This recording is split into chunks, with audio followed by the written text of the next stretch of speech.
Were you able to put the recording? Okay. Yeah, I got it. Okay, so thanks everyone for joining us today. I wanted to give a brief introduction of my friend, longtime friend actually, Acharya Nistha Prabhu.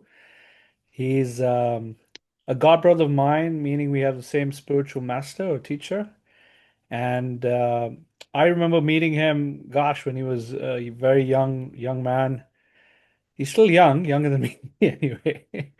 And I recall that he had been inspired by the Ishopanishad first in one of his books, one of his first intro books to Krishna consciousness was the Isopanishad, which he shared with me. And he was studying a lot of the Vedas prior to coming in contact with the Krishna consciousness movement.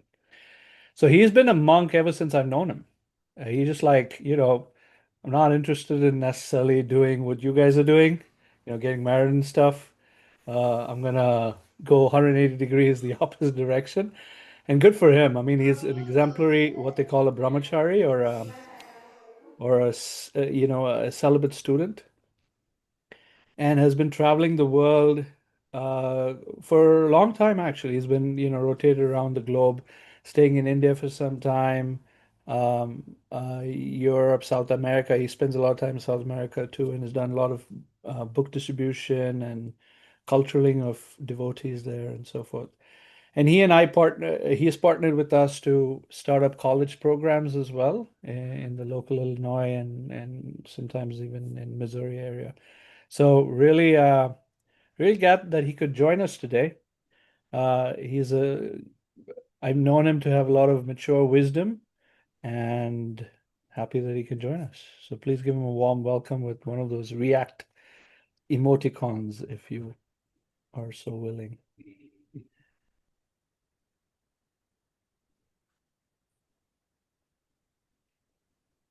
All right, Acharya, all yours.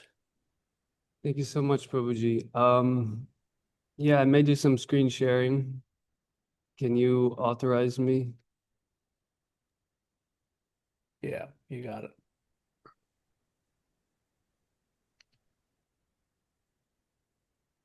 So, it's a great blessing to be able to be on this call with all of you. Um, I guess you can see my screen now. I don't know if you can see me in there, and I don't know how to actually do that.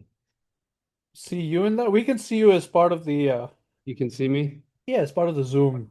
Okay, great. So, Alet. Yeah. thank you so much, Yamuna Jivan Prabhu. I'll just start with a quick invocation. Om Jnana Timirandasya Gyananjana Shalakaya Chakshurunmilitam Yena Tasmai Shri Gurave Namaha Vanchakalpatarubhyascha Kripa Sindhubheva Cha Patitnan Pavanebhyo Vaishnavebhyo Namo Namaha Jai Shri Krishna Chaitanya Prabhu Nityananda Shri Advaita Gadadhar Shivasadi Gaur Bhakta Vrinda Hare Krishna, Krishna Krishna, Hare Hare, Hare Rama, Rama Rama, Hare Hare. So today's subject matter is the Sri Ishopanishad. And Prabhupada's translated this, the knowledge that brings one near to the Supreme Personality of Godhead, Krishna. So, yes, Prabhuji gave a short introduction. The funny thing is that I don't exactly remember that how he described it. Really? Am I making up stuff? It was kind of interesting request that I'm more than happy to share some thoughts. I did study some of the Upanishads before joining, and they were very impactful. And most likely, Ishopanishad was one of them. It was a text of 18 major Upanishads, and Sri Upanishad is definitely included in there. So that was one that I was reading, and I found them extremely deep and inspiring and very mystical.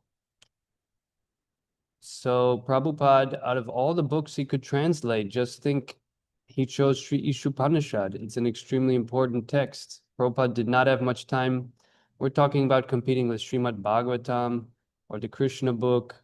So many important texts that Prabhupada had very little time, and he chose Sri Ishopanishad. So that means it's very important, and there's a lot in there.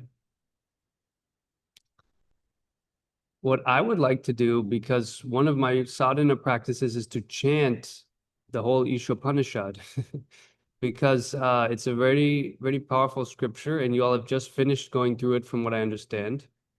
So this is kind of a review session, and we should take the opportunity, or we can, to learn these shastras, these scriptures, these Vedas, because we have all challenges in life. We have unexpected things happen. But if these sacred hymns are somewhere in our memory, in our mind, then immediately we feel relief. Immediately we feel transported. We feel connected, reconnected with the divine. So these prayers are perfect for any situation, any circumstance. So since we do have some time tonight, I would like to chant them with all of you. And this will be a beautiful review, and then we can tune into a little bit of some certain sections. If you can see my screen, then you'll be able to see the mantras right here. And as you familiarize yourself with the Isopanishad, the Sanskrit words will have more and more meaning, and you'll be able to recognize, okay, when I'm chanting the Sanskrit, what is it? What verse am I reciting? What is the meaning? And then gradually we can carry that with you. You can take the Isopanishad with you. You can be in your car, you can be at your work, you can be walking down the street, and you can have all the knowledge that brings one near to the Supreme Personality of Godhead, right? I would say at your fingertips, but really more in your mind. And this is a very powerful shastra. This really is important and can really change the way we see life and reality. Our disease in the modern age is that we're disconnected. We're very disconnected. And the Isopanishad is all about completion. Let's read the first verse here. It says, the personality of God is perfect and complete. And because he's completely perfect, all emanations from him, such as this phenomenal world, are perfectly equipped as complete wholes. Whatever is produced of the complete whole is also complete in itself. Because he is the complete whole, even though so many units, complete units emanate from him, he remains the complete balance. So right here, we're talking now about completion. We feel incomplete. Why? It's amazing. It says, because I think that Prabhupada mentions this in the purport. All feelings of incompleteness are due to incomplete knowledge of the absolute truth. So why do we feel disconnected? We're disconnected from Krishna. We're disconnected from God. If we connect with God, we will feel complete in everything we do. But if we're not connected with God, no matter what we do, we will not feel complete. We will not feel connected. So there's a cosmic connection. We have the internet, it's connecting everything, but there's a universal interconnection, and that's the Krishna net. If we connect with Krishna, then we get connected to everything. But if we're disconnected, we all have that experience when the Wi-Fi cuts out, we have no signal, we feel totally lost, we feel completely useless. So no matter what's going on, if we're not connected with Krishna, you're not going to feel good. And look at the world today. People feel bad. Most people, they're not like jumping for joy. Most people, they're going through something. So that's some form of disconnection. So the first text is describing this absolute completeness. This is actually the invocation, excuse me. Invocation. So then from there, now we have that completeness. What's next? Well, then we learn that what does that mean in this world? That everything animate or animate that is within the universe is controlled and owned by the Lord. So immediately we're going to what Prabhupada says, proprietorship. One should therefore accept only those things necessary for himself. It's like a mathematical equation. If step one, you have a formula, then step two has to follow. You have to implement it according to step one. So if step one is that everything is connected to the absolute truth and he's complete, so then the next step means however you act, you have to act in accordance with that principle. That means using only things that are necessary for oneself.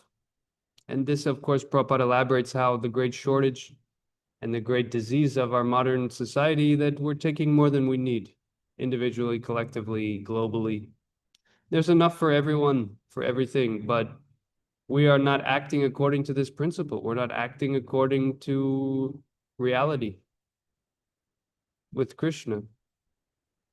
So if we do get this point, then it's very auspicious for us to live a long life, hundreds of years. We say in Kali Yuga, 100 years. So that is not binding. That means we're working in accordance with this principle. If we don't do that, then we have the next text. Then you actually go to the realms of darkness. Antena tamasa, the dark places, the dark worlds. That's the darkness of ignorance. If we're not willing to live in alignment with the universal cosmic order, then we have to go to the dark worlds known as the realm of the faithless. So it's quite, I would say, startling from the very beginning. And I think that's why Prabhupada liked this, because it's very strong. It doesn't beat around the bush.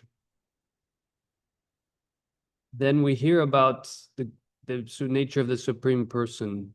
We start describing the qualities of God, that he surpasses all in excellence. And we have this Upanishadic language, kind of, he does and he does not. This is the mystical language of the Upanishads. He's within and yet he's outside, so he's inconceivable. Then mantras 6 and 7, they talk about how we should relate.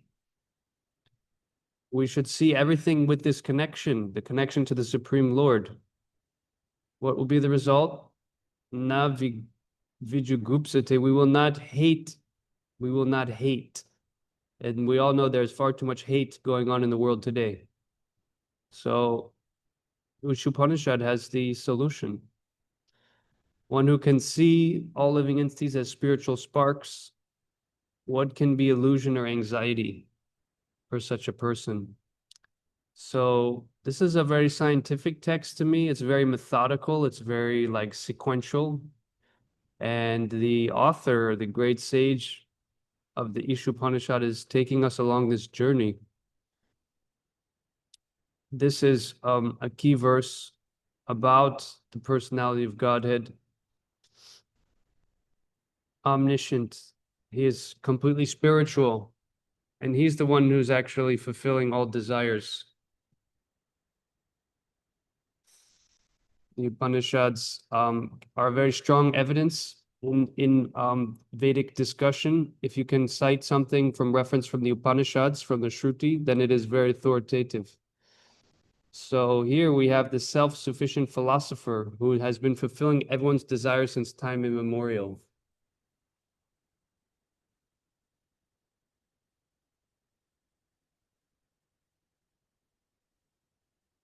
I'm trying to think of a similar verse from the scripture that also proves this. You can help me out, Yamuna Jivan, that he is the one who fulfills all the needs of all the other living entities. Nityo Nityanam Chetana Yes. Chetananam. Yeah. Do you remember where that's from? It's from the, I think, Kathopanishad. You can try to find it. So another Upanishadic statement that's a very powerful evidence describing the difference between the individual soul and the supreme soul. That Nityo Nityanam, out of all the eternals, there's one eternal who's providing for all of the others. So we're getting into personalism now. And then we have a very unique sequence, which always struck me, mantra 9, 10, and 11. They go kind of in sequence, talking about the difference of different activities.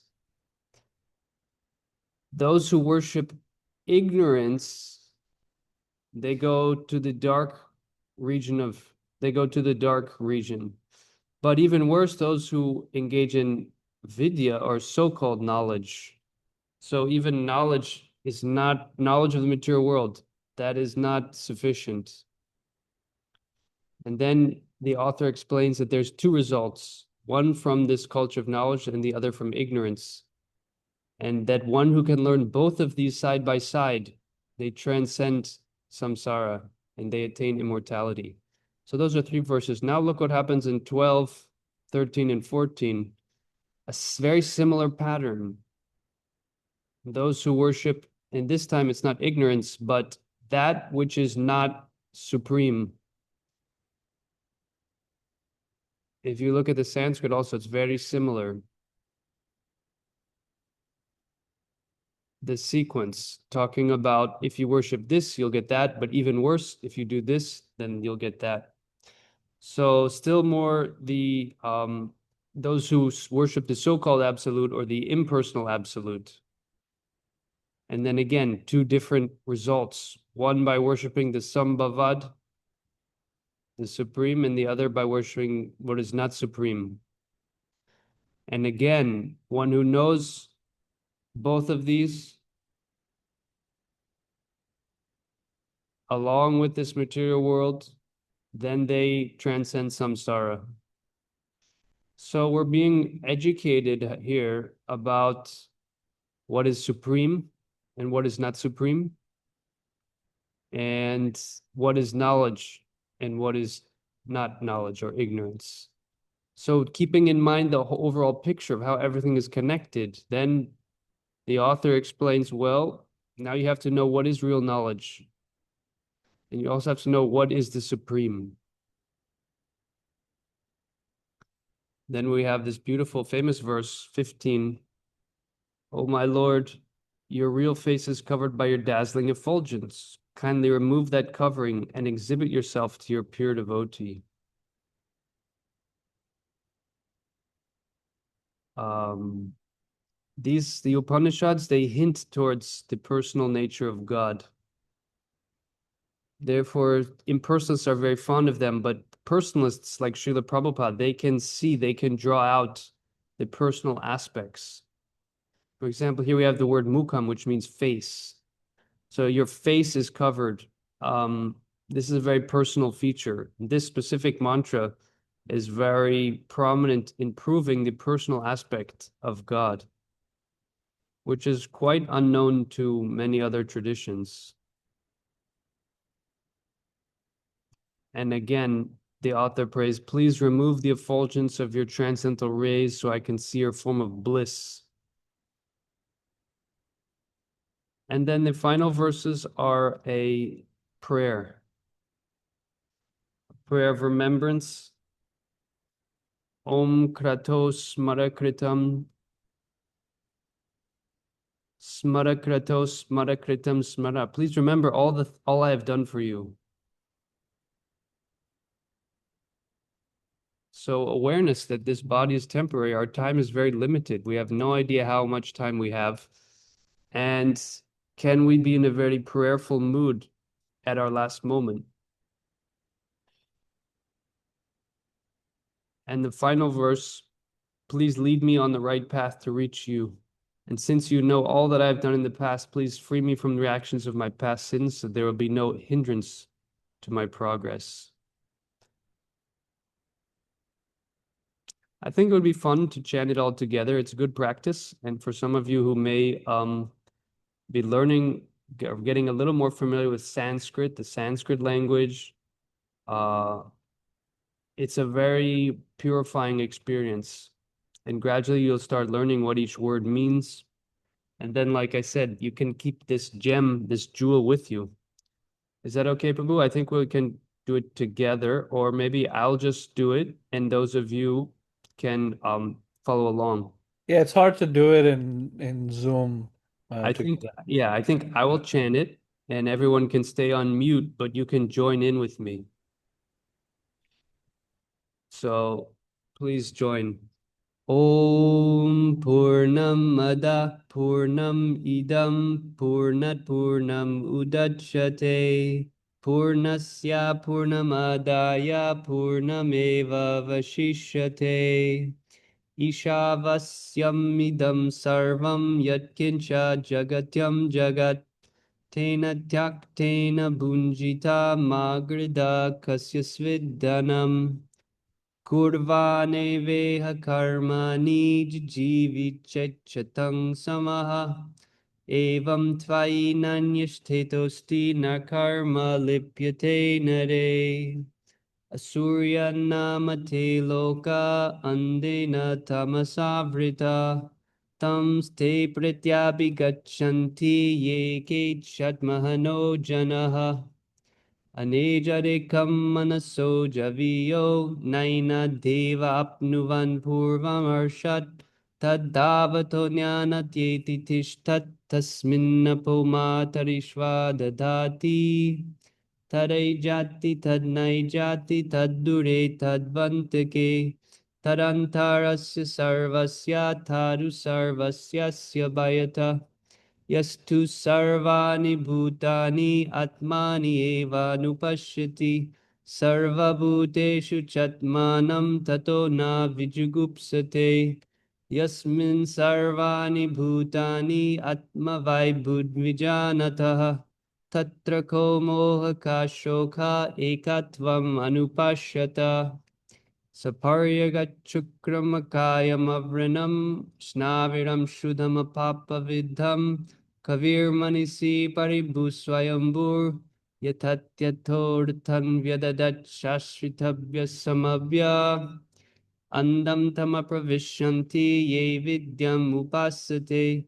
Tato Bhuyaiva Tatamo Ya Uvidyayam Rataha Anyadevahur Vidyaya Anyadahur Avidyaya Iti Shrushura Dhiranam Yenastad Vichichakshire Vidyam cha yas Tadvedo Bayam Saha Avidyaya Mrityum Tirtva Vidyam Amritamashnute Andam Tamapravishyanti Ye Sumbhutim Upasate Tato bhuya iva tatamo ya usam bhutyam rataha Anyadevahu sambhavad anyadahur asambhavad Iti shushura dhiranam yenastad vichichakshire Sambhutim cha vinasham cha yastad vedo bayam saha Vinashena mrityum tirtva sambhutam ritamashnute Hiranmayena patrena satyasya pihitam mukam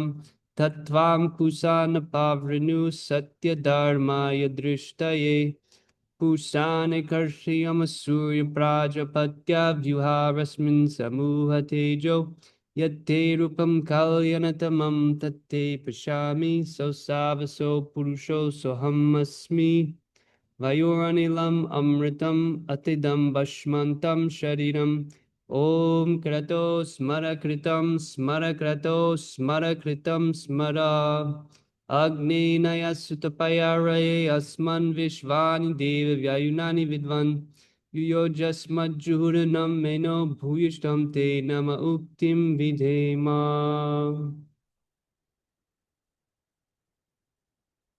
So a very powerful vibration, just like when we chant kirtan, when we chant the Hare Krishna mantra, we feel a very powerful presence. And similarly, in reciting the scriptures, it's a principle of devotional life by chanting the Shastra and the prayers of great devotees. We purify ourselves and we actually draw near to the Supreme Personality of Godhead. So for me, chanting the verses really helps bring it closer. And the Sanskrit has each word carries very deep significance. In any case, Srila Prabhupada has given beautiful, eloquent translations. Prabhupada is also a poet. We know one of the qualities of devotee is poetic. So Prabhupada really gets all the credit here for taking this wisdom, translating to English for all of us, and arranging it and presenting it so powerfully that we can use this wisdom to navigate our daily life.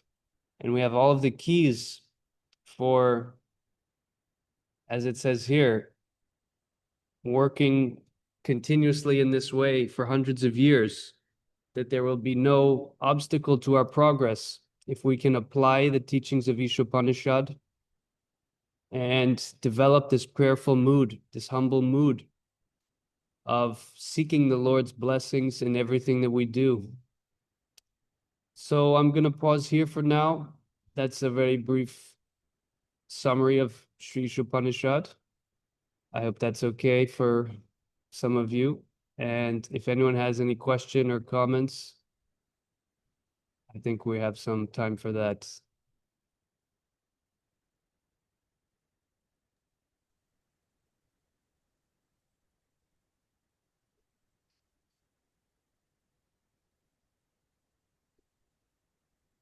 Acharya, if anyone has a comment, please raise your hand or put it in the chat. But one question I had for you specifically, more on a personal side. Out of all these verses in the Ishopanishad, which one particularly resonates for you? Like you've gone to in circumstance of life that have been maybe challenging or confusing or something like that, where, a verse in the Ishopanishad has given you some guidance, some light, some Uh-huh. direction. That is a great question, Prabhu. And yeah, we were thinking to explore some of these verses in a little more detail. So yeah, definitely something's coming to mind. I just want to work my way there.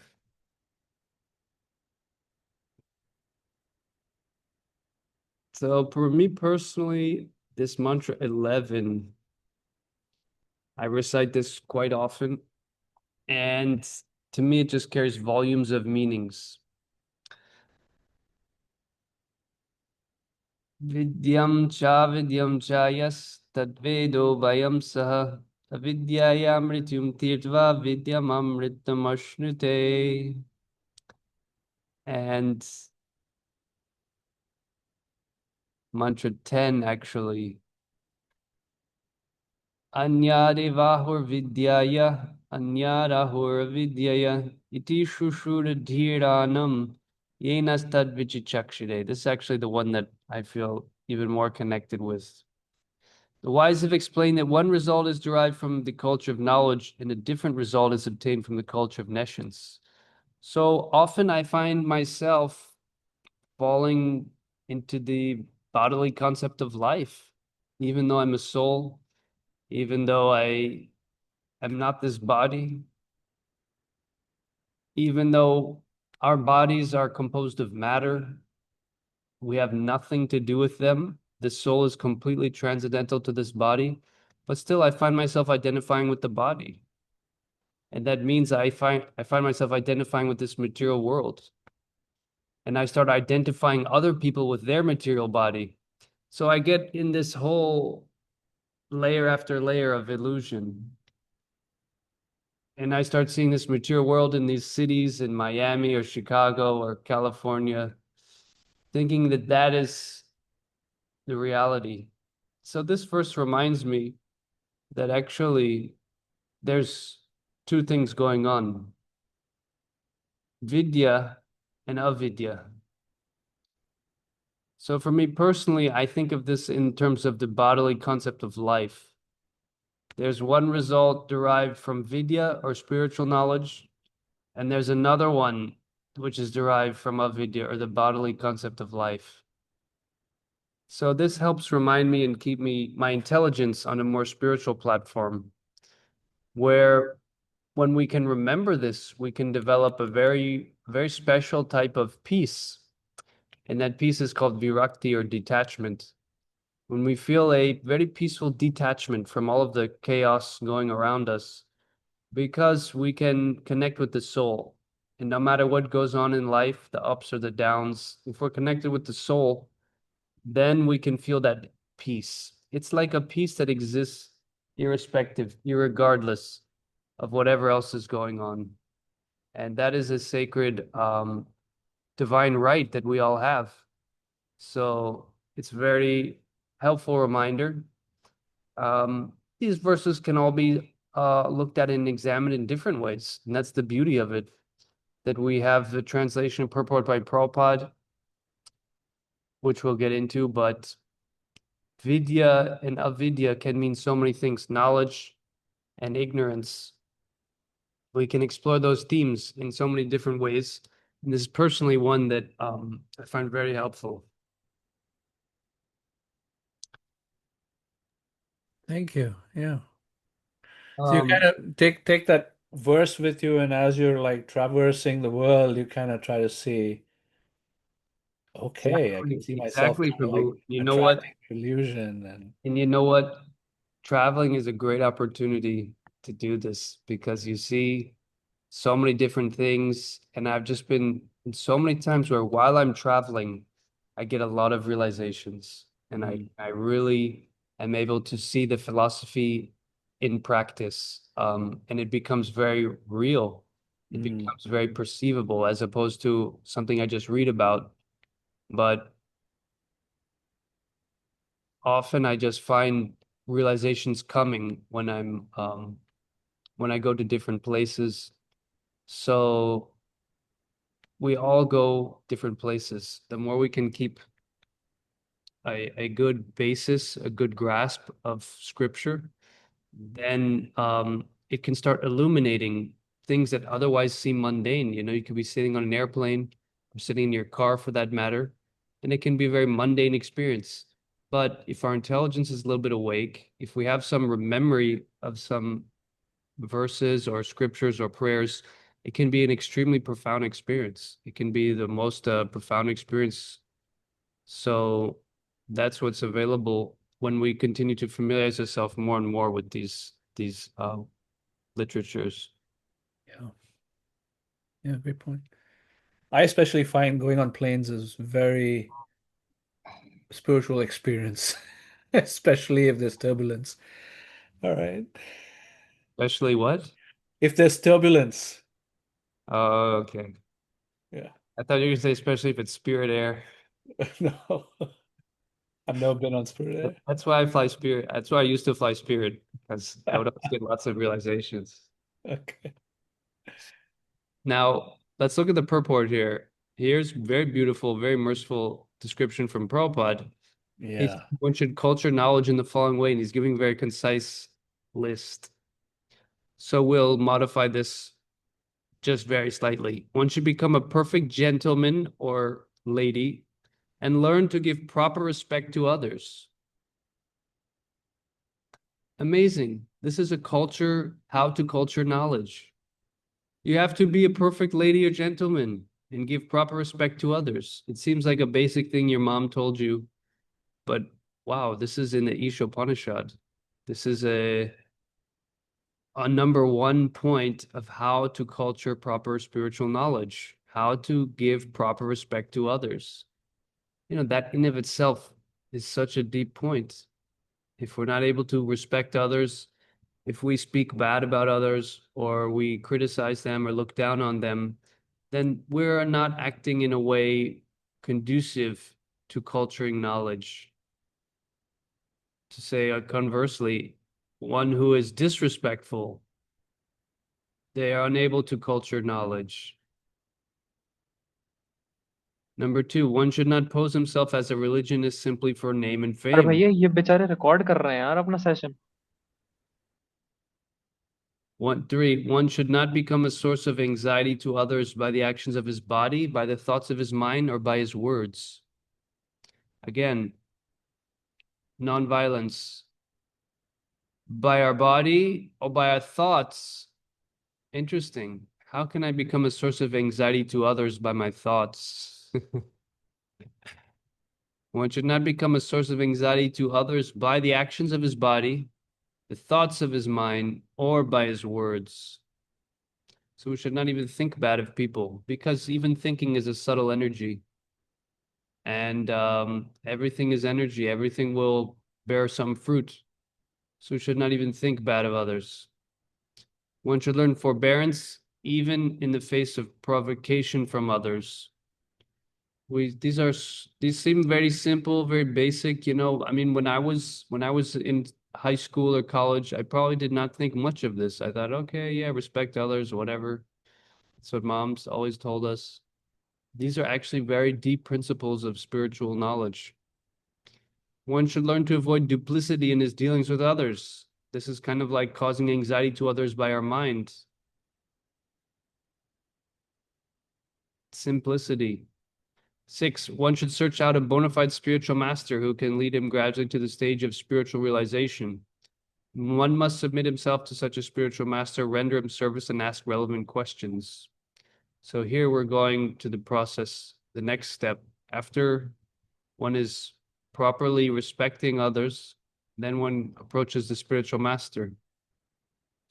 In order to approach the platform of self-realization, one must follow the regulative principles enjoined in the revealed scriptures. So again, the scriptures help guide us. Then one has to be fixed in the tenets. So the scriptures play a big role. It's not that we can kind of just DIY, do it yourself, spiritual life, do it yourself. That may help for some point to get to some level, but if we're after the highest purification of our consciousness, then there are guides, this Shastra or the scripture. 9, one should completely refrain from practices which are detrimental to the interest of self-realization. Again, we have to see everything in connection with the absolute truth. 10, one should not accept more than he requires for the maintenance of the body. Again, we can relate that to the first verse of Isopanishad. 11, one should not falsely identify himself with the gross material body, nor should one consider those who are related to his body to be his own. And that we talked about nicely in Mantra 10. There's 18 items here. 12, one should always remember that as long as he has a material body, he must face the miseries of repeated birth, death, old age, and disease. There's no use in making plans to get rid of these miseries of the material body. The best course is to find out the means by which one may regain his spiritual identity. Yeah, a reality check. 13, one should not be attached to more than the necessities of life required for spiritual advancement. This is a big one, and this is simplicity. We can complicate our life as much as we want. There's no dearth of ways to complicate our life. But for spiritual advancement, we should try to shoot just for the necessities. Simplify. We all need to simplify. 14, this is written from a male's perspective, so we can substitute certain words like wife or husband. One should not be more attached to wife or husband, children, and home than the revealed scriptures ordain. Yeah, we can get too sentimental, and that can actually come in the way of our spiritual development. One should not be happy or distressed over desirables or undesirables, knowing that such feelings are just created by the mind. So sometimes we get so happy that we forget to do our spiritual practice, or sometimes we become so distressed that we give up our spiritual practice. Both of those should be overcome. 16, one should become an unalloyed devotee of the personality of God and Sri Krishna and serve him with rapt attention. So again, these they start off basic, but they're taking one to actually the highest summit of spiritual realization, which is love of God. Very practical, very tangible, absolute love of Godhead, which is the ultimate goal. 17, one should develop a liking for residence in a secluded place with a calm and quiet atmosphere favorable for spiritual culture, and one should avoid congested places where non-devotees congregate. So in order to meditate, you need some peace of mind. 18, one should become a scientist. Oh, that's good news. That means that all of my degrees, they are coming in handy now. One should become a scientist or philosopher and conduct research into spiritual knowledge, recognizing that spiritual knowledge is permanent, whereas material knowledge ends with the death of the body. So what kind of research work should we be doing? Well, whatever we do, we should not neglect the research into spiritual knowledge. This is the real research. This is the most important research. Wouldn't it be nice if all of the big institutions were researching this? So Prabhupada says these 18 items combine to form a gradual process by which real knowledge can be developed. Except for these, all other methods are considered to be in the category of nescience. So this is amazing that these are knowledge. This is what knowledge is. Anything outside of this is actually ignorance. So even things that we think are so knowledgeable, the thing is they're temporary. So we may develop a new iMac, a new MacBook, but guess what? All of that knowledge is going to be temporary because it's going to change. At a certain point, it's all going to be completely useless. So it can't really be called knowledge. But here, this principles, these are real knowledge because this leads to the awakening of the soul. Bhaktivinoda Thakur, one of our great teachers, a great Acharya, maintained that all forms of material knowledge are merely external features of the illusory energy, and that by culturing them, one becomes no better than an ass. That's the donkey. The same principle is found here in Isopanishad. So Prabhupada just loves explaining these points and not being shy, to be strong when needed in order to guide us properly. Sometimes the bitter medicine is required. So this is a text that has always impacted me, and we have some work to do in this list here. We can try to improve in each one of these probably. Anyone else have any questions, comments?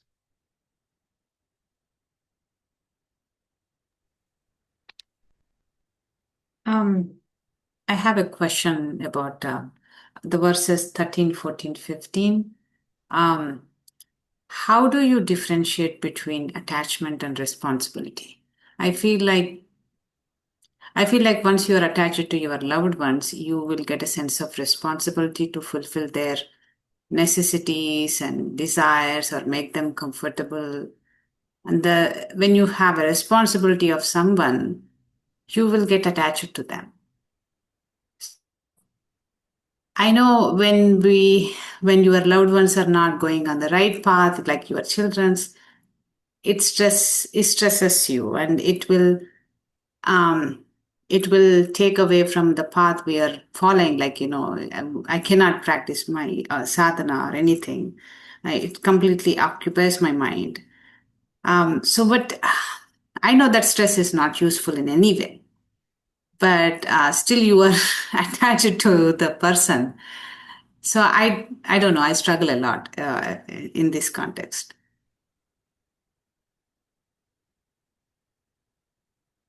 Now, your specific question was related to, you said which mantras? 13, 14, 15, it's a continuation. Uh-huh. Yeah, this is a great question, and it's very fine distinction. It's a fine line.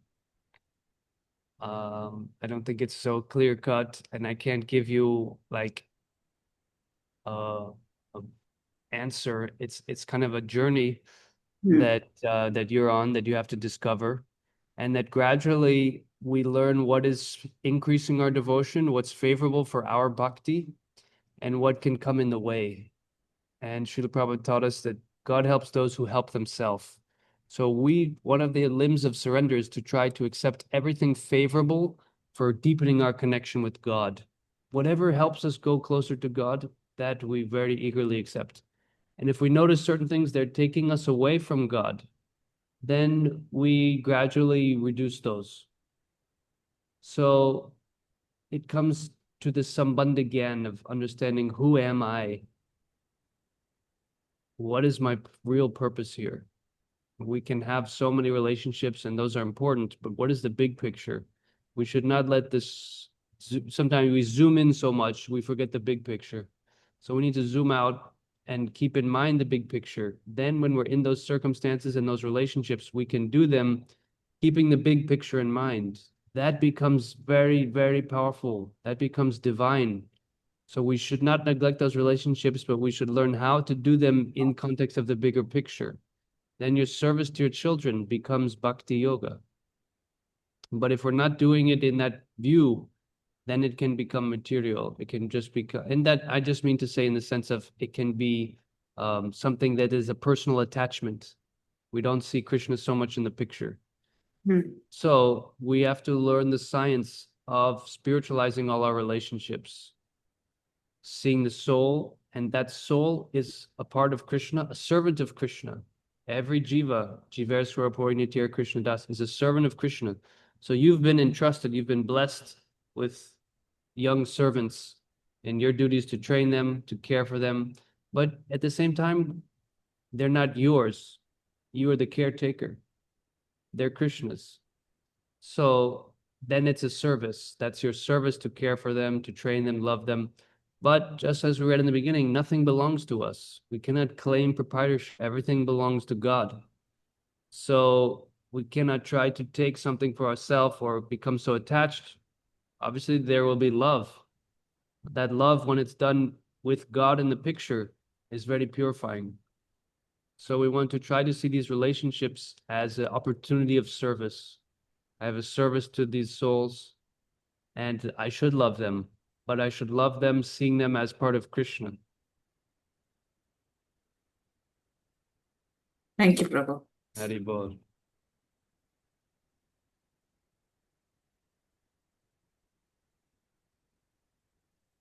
Okay. It looks like everyone is deep in meditation, and that is no problem. I encourage everyone to continue to think about these points, meditate on them, and try to apply what we can. Thank you very much, Yamuna Jivan Prabhu. It's a great pleasure. Thank you, Acharya. Thanks for joining us this evening. Let's all offer him a little emoticon for his time and spending time with us and his sharing from Isopanishad, his realizations and some of the powerful messages that have been here. So thank you. Yes, as Prabhu said, I'm practicing brahmachari, so sometimes we're a little, I don't know, direct. But all will apply this and learn this in our own way. Yeah. This is how my understanding that I've developed in my journey. You all have your own special, unique journey. Krishna is just waiting to reveal himself more and more to each and every one of us. So keep up the great work and look forward to seeing you again next time in the future. Hare Krishna, Krishna Krishna, Hare Hare, Hare Rama, Rama Rama, Hare Hare. Srila Prabhupada ki jai.